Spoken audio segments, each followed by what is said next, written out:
Good evening, everyone. Happy Wednesday. This is Nurse Eunice with Florida Training Academy. And in tonight's video, we're going to be covering the top medication side effects that CNAs and nursing students must recognize. So as we do in each of our videos, we'll give you about 10 seconds to begin to receive your notifications, and we will get started shortly. Good evening, everyone.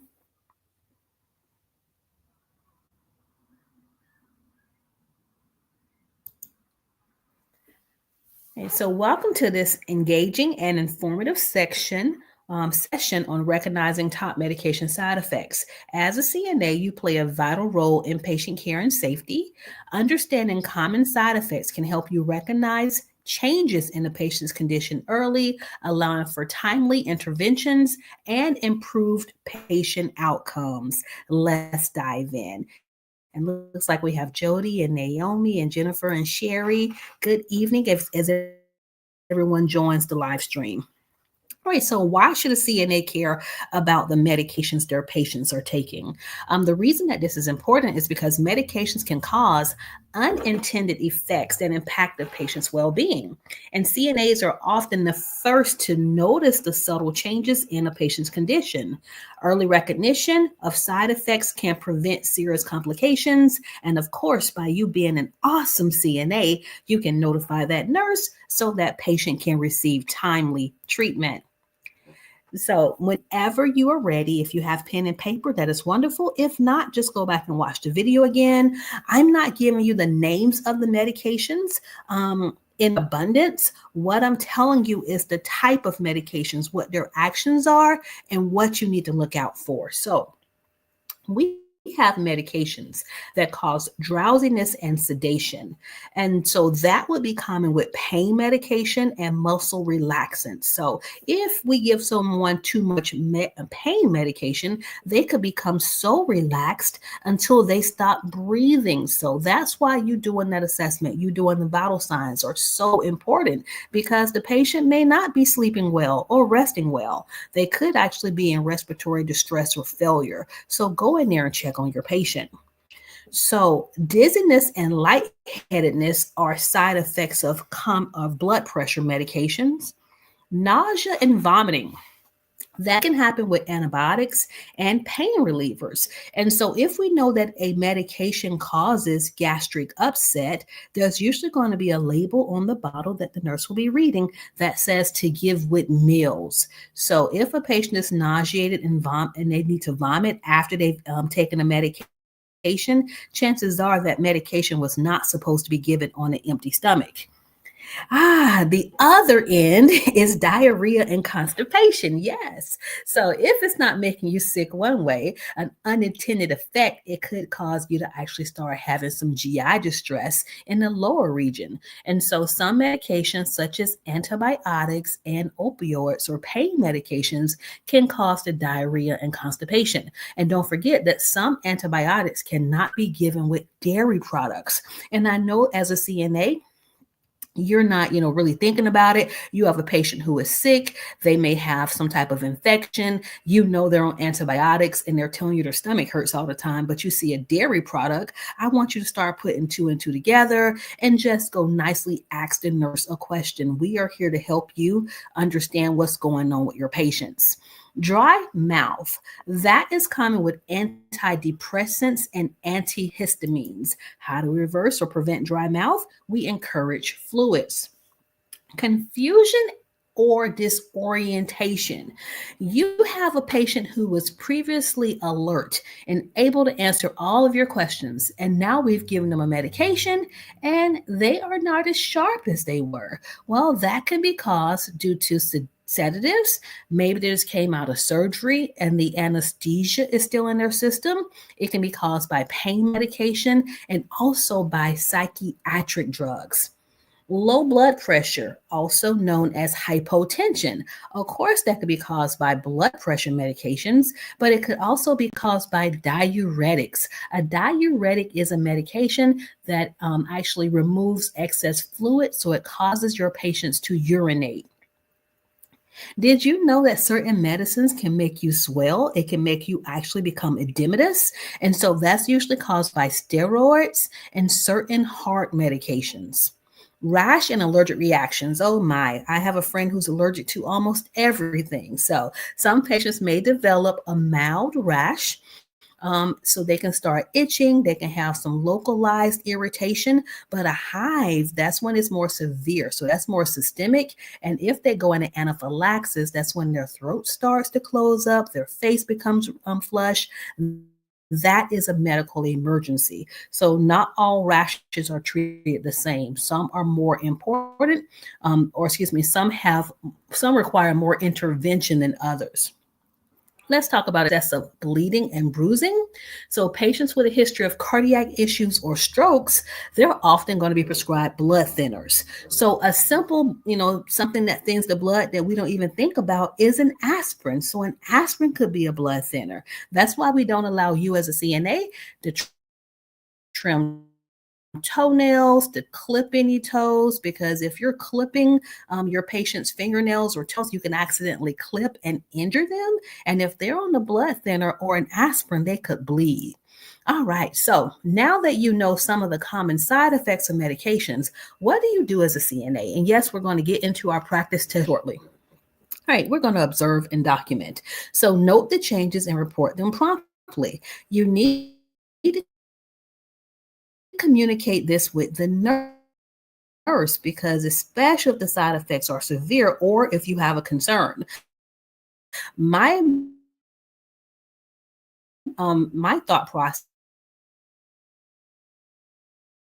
these patients, now they're taking these medications, they're going to be less alert, they're going to be at a higher risk of falls. So help to prevent the fall. Lowest position, prevent dehydration by offering fluids, and monitor for worsening of symptoms. And don't forget to provide comfort measures. We talked about offering water. If we're talking about a person whose legs are edematous because they're having, just doesn't mean turn your patient every 2 hours. It means if you see something that doesn't look right, or if a patient's complaining of pain, you could elevate it on a pillow and then provide hygiene as needed. All right, so here we go, team. I know this is the part that you all are waiting for. We're going to do some questions. Let's see how well you do. So, question number 1.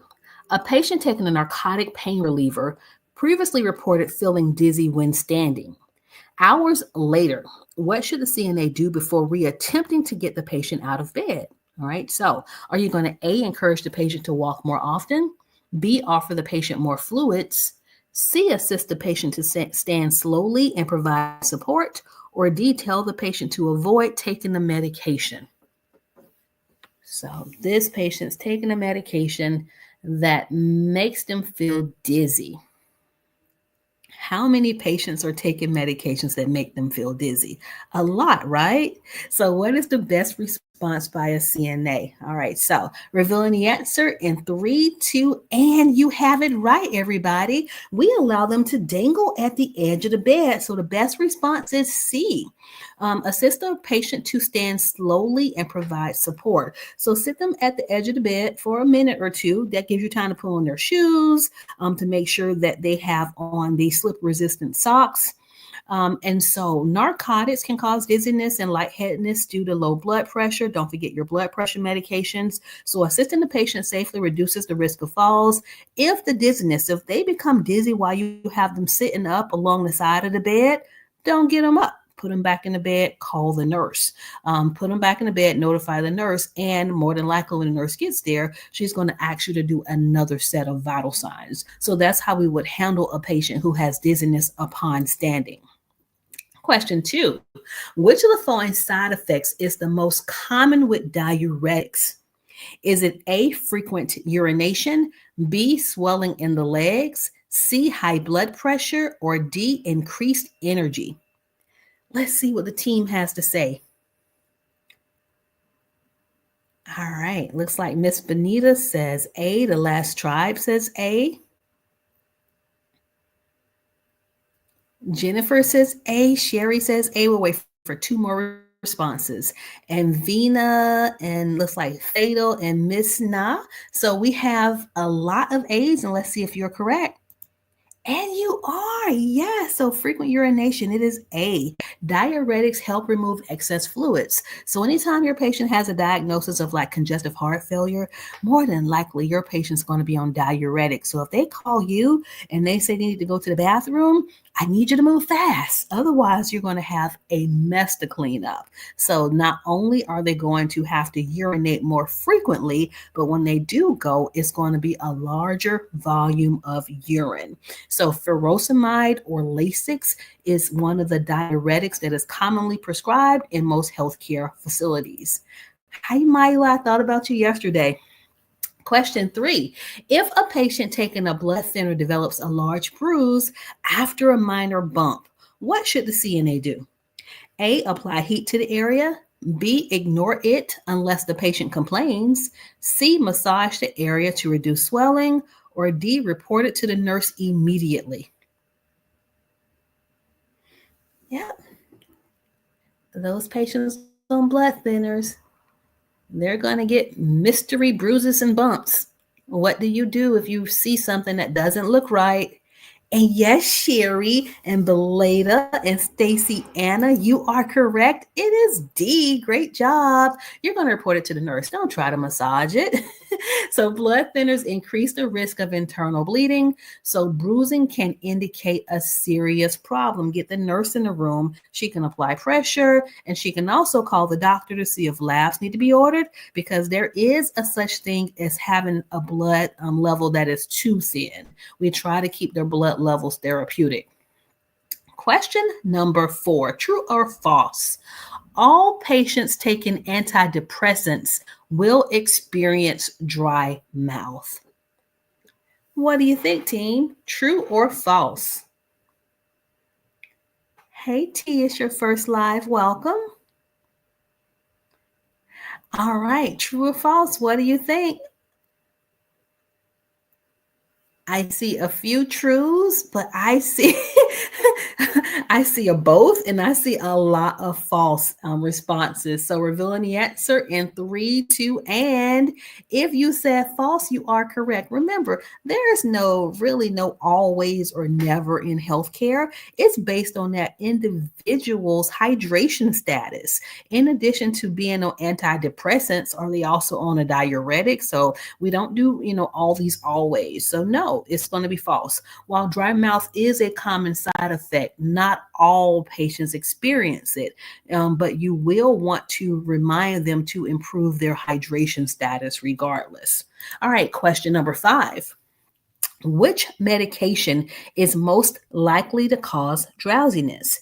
Is it A, antibiotics, B, pain medications, C, blood thinners, or D, diuretics?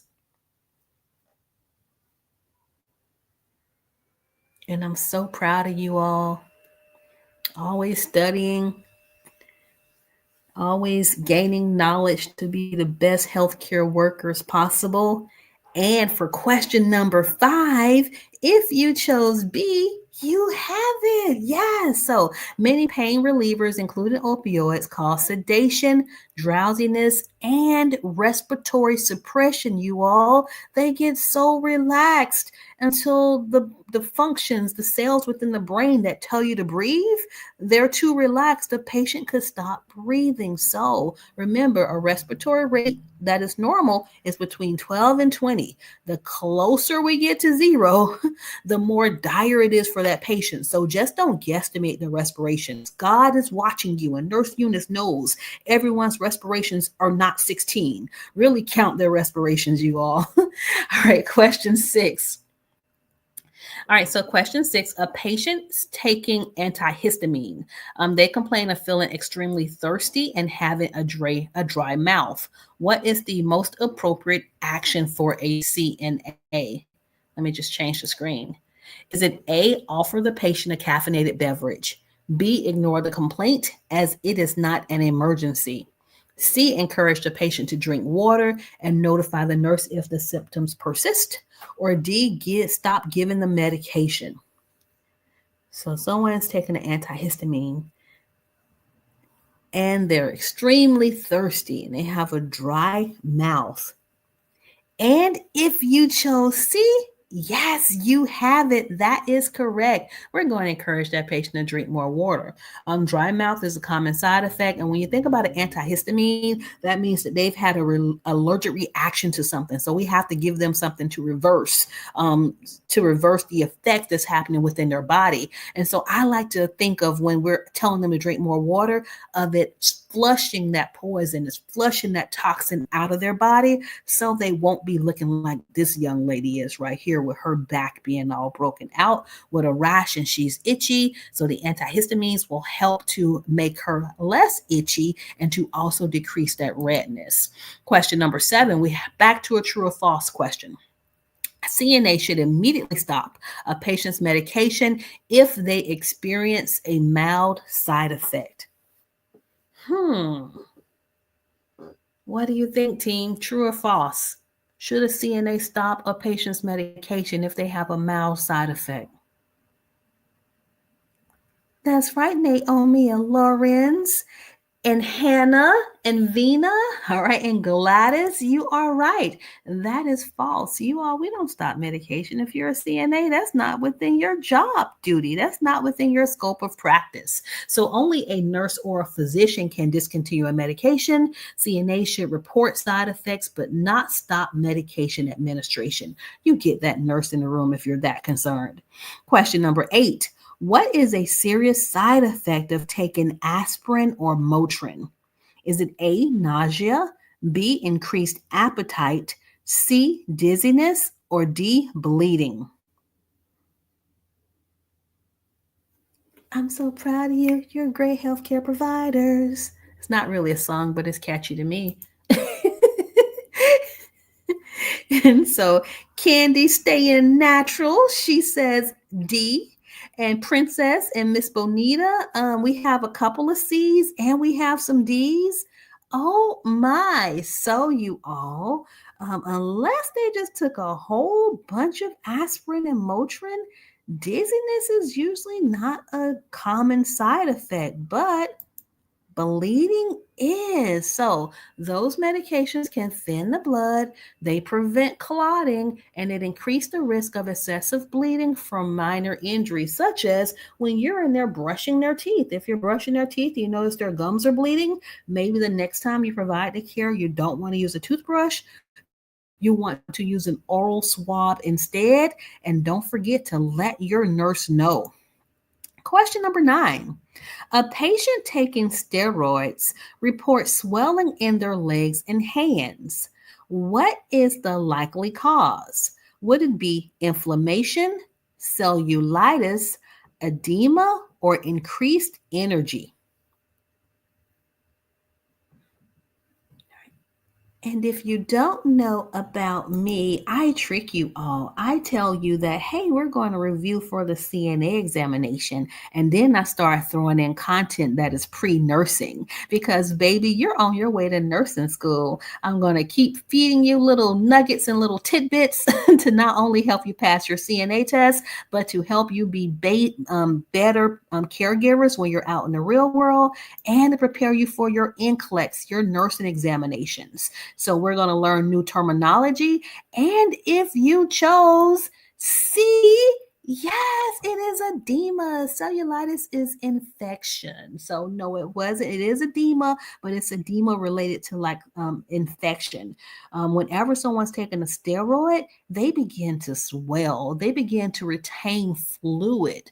So steroids can cause fluid retention, leading to swelling in the extremities. And something else that it may not be as important for you now because you're a CNA, but just know that steroids can impact blood sugar levels. So sometimes even if a patient wasn't a diabetic, if we start them on steroids to decrease inflammation or to, maybe to improve their lung function, you may see that we start checking their blood glucose levels more often. So just keep that in mind. Steroids cause swelling and it can make the blood sugar levels higher than normal.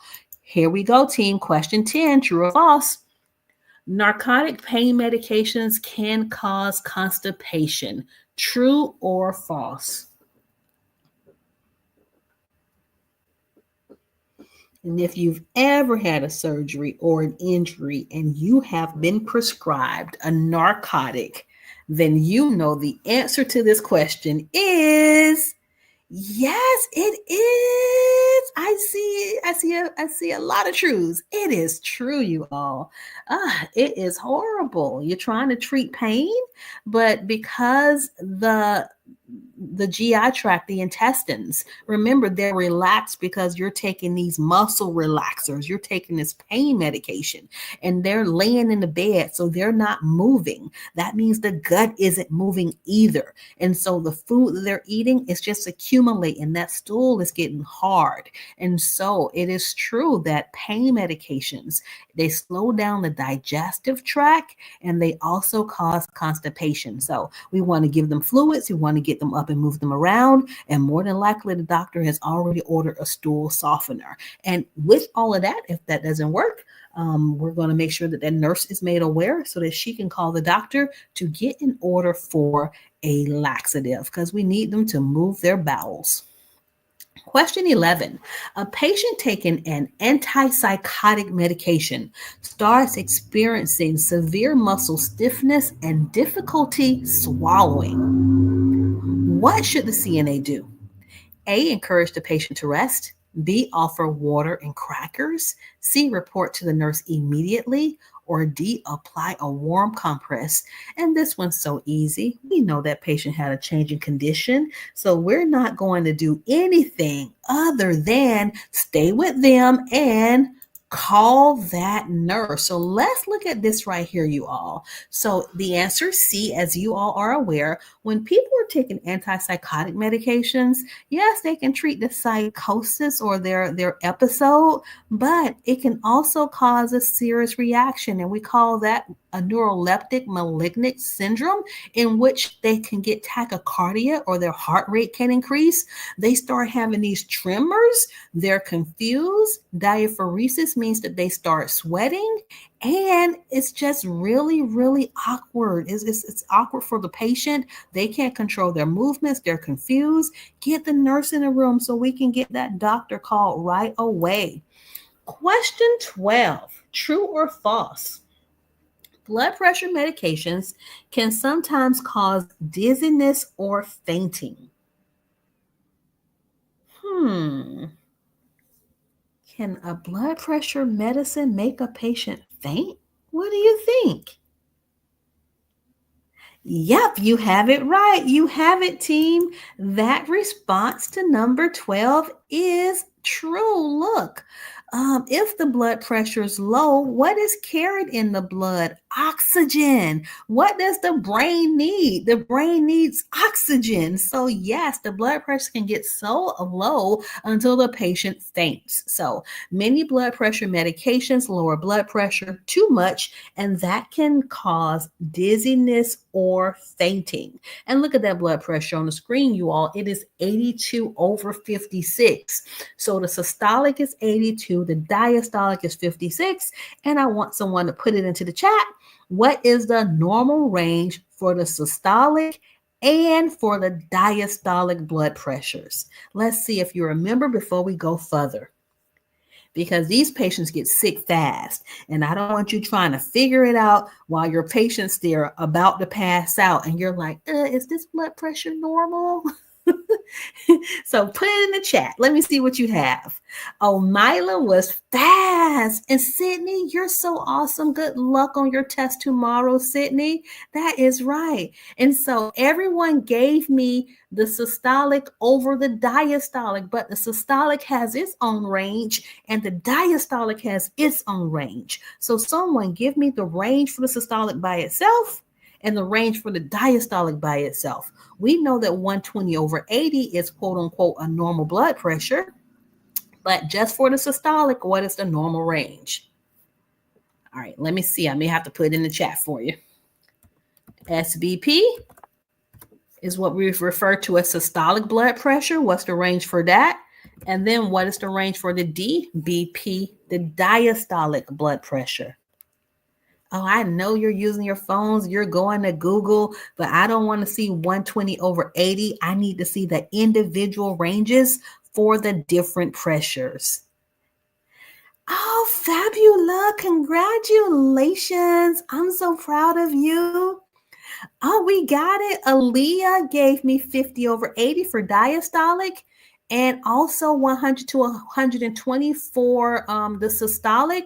And it just depends on where you're located. Some facilities will say, well, we won't notify the doctor if it's between 100 up to 140. So even though 140 may be considered hypertensive, it's still on the higher end of normal. So for you all who did not get that, usually your nurse will not panic if the systolic blood pressure is 100 up to 140 and the diastolic blood pressure is between 50 and 80. So that would be the normal ranges. All right. So actually in the image here, the diastolic pressure is normal, but the systolic blood pressure is low. So just keep that in mind so that you know which numbers mean what. All right. So here we go. Question number 13. A patient taking a diuretic complains of muscle cramps and weakness. What could be the cause? Is it A, too much fluid in the body? B, high sodium levels? C, poor circulation? Or D, low potassium levels? Right. What would cause muscle cramps in someone who is taking a diuretic, a water pill? I'm so proud of you, Van and T and Hannah and Mila and Naomi. I'm so proud of you.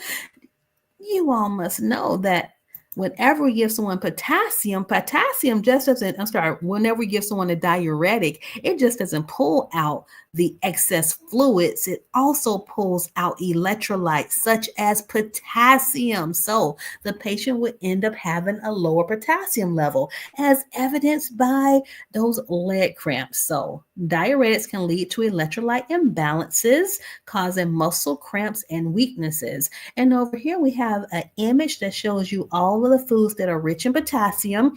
But you know what? The wonderful things about your doctors, they are so freaking awesome, is that whenever they give someone a diuretic, they will normally also prescribe them a potassium supplement. So they would have a pill. Now, if the patient refuses to take it, that's something totally different. But the doctors try to be proactive since we know that a diuretic will pull the potassium out of the body also. Question 14. A patient taking insulin for diabetes suddenly becomes confused and sweaty. What is the best action for a CNA? Is it A, give the patient a glass of water, B, call the doctor, C, call the dietitian, or D, call the nurse?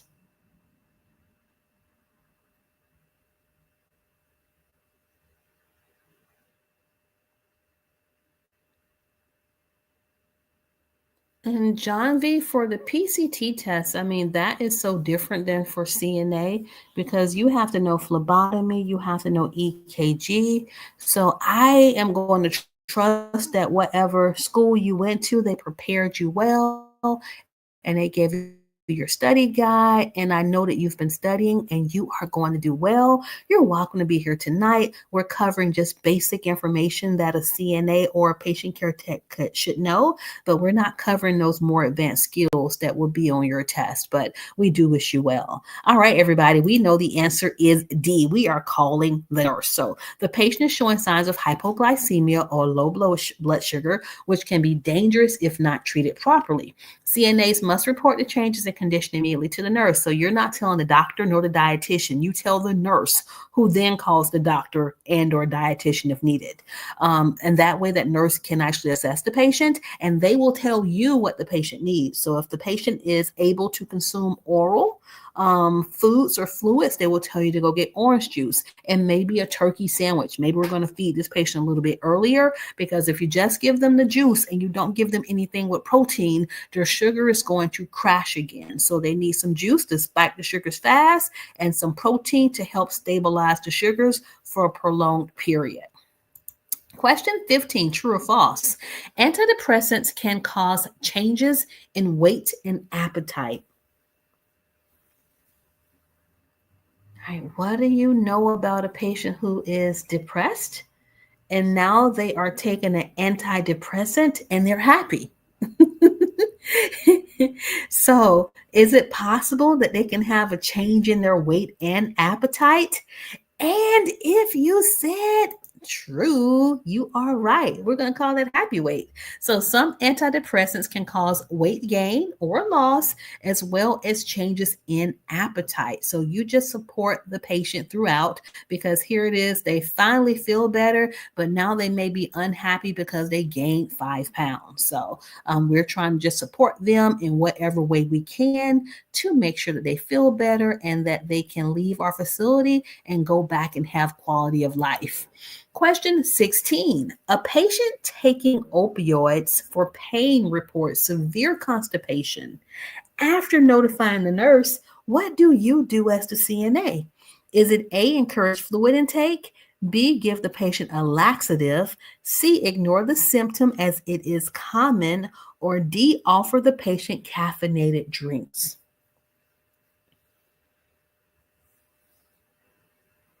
That is right. Yes, we're giving them fluids and we're going to get them up, take them for a walk, y'all. All right, so the answer is A. We know that opioids can slow down digestion, leading to constipation, and that fluids and fiber can help. But medical evaluation may also be needed. So you've told the nurse, you give the fluids, you get them up, and if that doesn't start to get things going, you can ask the nurse if you can give the person some prune juice. But if the prune juice doesn't work, that's pretty much all you can do. Everything else is up to the nurse. We're going to give a laxative, so we'll start by mouth. And if that laxative doesn't work, then we will go via the rectum and we can give the suppository or the enema. So, but we'll try the least invasive routes first. Question number 17, true or false? A patient should always, so let's say you're in a home care setting, a patient should always crush pills if he or she has trouble swallowing. So you're in a home care setting taking care of Mr. Lucas, and he's just not been able to swallow that big old potassium pill, so he decides to crush it. Should he always crush his pills? True or false? Oh, it's half and half. You're like true, you're like false. All right, everybody. The answer is false. They shouldn't be crushing their pills. We need to let the doctor know. We need to know. You're going to let the nurse know who's going to let the doctor know, because maybe we can go ahead and get that medication in a liquid form, because some of your medications are time release. And so if they're crushing it, they're getting a full dose of that medication within an hour versus over the extended release time, which could be 8 or 12 hours. So we do not crush every medication, and that patient in the home care setting shouldn't be doing so either. Question number 18. A patient taking antibiotics begins experiencing nausea, diarrhea, and a mild rash. What is the best way for the CNA to assist the patient? A, encourage fluid intake to prevent dehydration. B, observe for worsening symptoms and report concerns if needed. C, assist with perineal care if diarrhea occurs frequently. Or D, all of the above.